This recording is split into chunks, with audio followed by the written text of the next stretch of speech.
É sobre a vida das pessoas que a gente está falando no final É sobre a das contas. essência do que é política. A política nada mais é do que a forma com que a sociedade interage para resolver os problemas delas mesmas.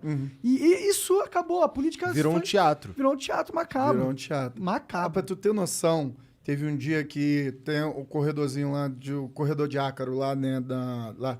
Eu me encontrei com o Daniel Silveira, ele passando por mim, aí veio falar assim, ei, David, que não sei o que, queria te falar contigo que não é nada pessoal, aqui a gente tudo personagem, você sabe disso? Eu falei, pô, não sou Caralho. personagem não, cara.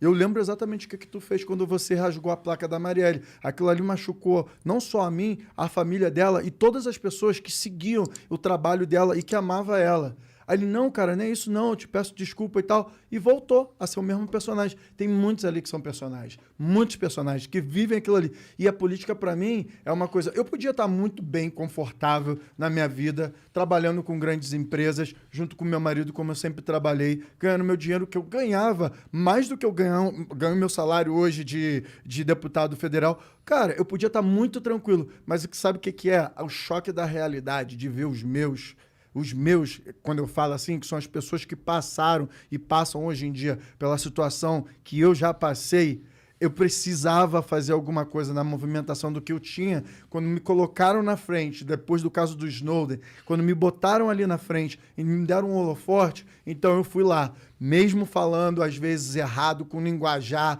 porque eu tive que trabalhar a maior parte da minha vida para depois estudar. Eu entrei na faculdade com 24 anos. Hoje eu tenho dupla graduação. E aí tem um montão de jornalista que...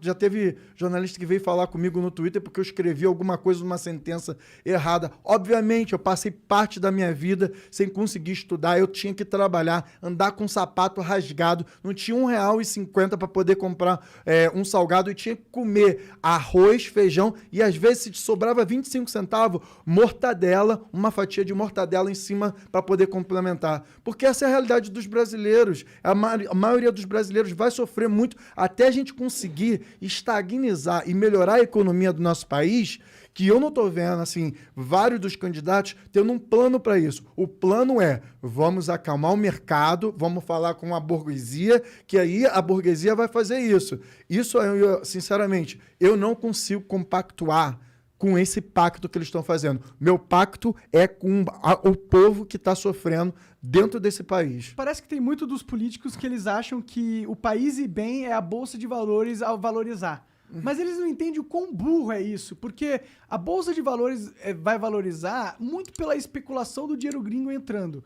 Pro país realmente melhorar, a gente precisa ter uma indústria pungente, nova, várias indústrias sendo criadas, vários mercados, a tecnologia, a gente não tem empresa de robótica, a gente não tem empresa de softwares quase, e cadê essas paradas que vão transformar o Brasil, que vai dar oportunidade para todo mundo? Não, e nesse sentido eu vou te falar, tem o acordo, né, Mercosul-União Europeia, que aí eu, junto com parlamentares europeus, estamos tentando barrar essa porra lá na União Europeia. Os parlamentares, né, de esquerda, radical mesmo, que são de esquerda, que não são esquerda caviar, estão lá na luta, na linha de frente. Por quê? Porque eles querem fazer um acordo tecnológico que a gente vai conseguir comprar lá. Todo mundo quer ter computador, quer ter celular, ótimo, a gente quer ter isso, mas a gente vai virar fazenda deles aqui, porque vai botar tudo no agronegócio e aí a gente vai ficar fazendo exportação de comida para lá enquanto tem livre mercado aqui. Vai acontecer o mesmo problema que aconteceu entre os Estados Unidos e o México. O México está completamente fodido, mas sabe quem vai estar sempre ganhando com isso? São os grandes políticos que estão lá trabalhando para o agronegócio, que aí vai fazer a gente regressar muitos anos. E aí eu estou conseguindo vários parlamentares aqui do Mercosul, porque eu estou na Comissão de Relações Exteriores e Defesa Nacional, para a gente conseguir paralisar isso. Porque a gente tem que evoluir a indústria nacional, cara. A gente tem muita gente boa aqui. A gente tem faculdades de ponta que consegue fazer um montão de coisa. Mas a gente não tem incentivo à educação, ao doutorado, à ciência aqui no nosso país. Eu acho que o problema Pelo não contrário, né? Pelo contrário. A gente tem cortes nessas áreas. Muitos cortes. E eu acho que o problema é... Eu acho que tem que ter incentivos, claro, mas o maior problema não é nem isso, não chega nem a ser esse. O problema é que tem tantas barreiras pro empreendedor, pro cara que quer criar uma indústria, pro cara que quer criar alguma coisa, tem tantas barreiras que se torna impossível. A gente já tentou, a gente já pensou em vários projetos aqui, a gente tentou criar uma loja de camiseta. São tantas leis que te fodem que esse é o problema. Essas leis têm que ir embora. Mas é isso, mas para mim a barreira principal é que todo mundo sempre me perguntando por que você quer morar no Brasil. E nós discutimos na última vez. Sim, verdade. Sobre o potencial do povo. E que eu aprendi uma lição muito, para mim, profunda quando adotamos nossos 2 filhos. Que foi o seguinte, que adotamos nossos 2 filhos quando tinha 10 e 8 anos. 10 e 8 anos.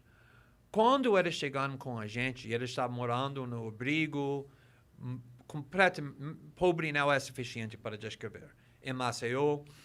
E quando eles chegaram, eu consegui, quando a primeira vez que eu conheci eles, foi óbvio que eles foram muito inteligentes.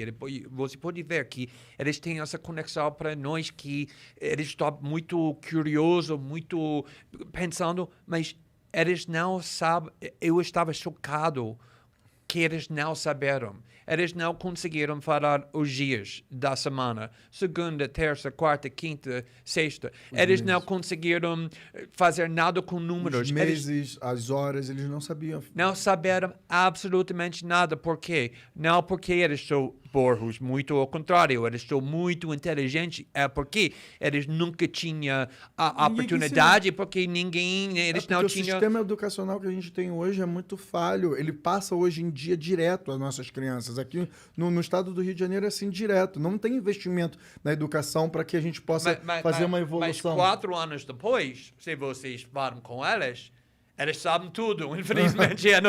Mas eles sabem tudo de verdade. Eles têm muito opiniões fortes que baseados no... Por quê? Porque agora eles têm todos que uma criança precisa...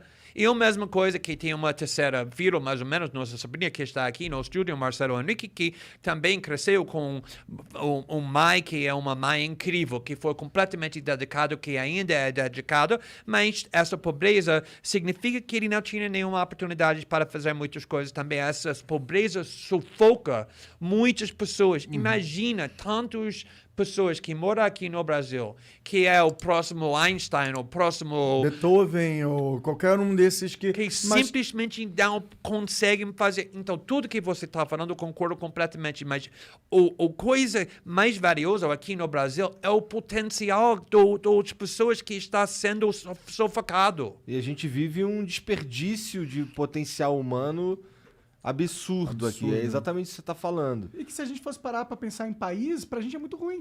A gente poderia ser um país muito mais rico se a gente aproveitasse esse potencial, né?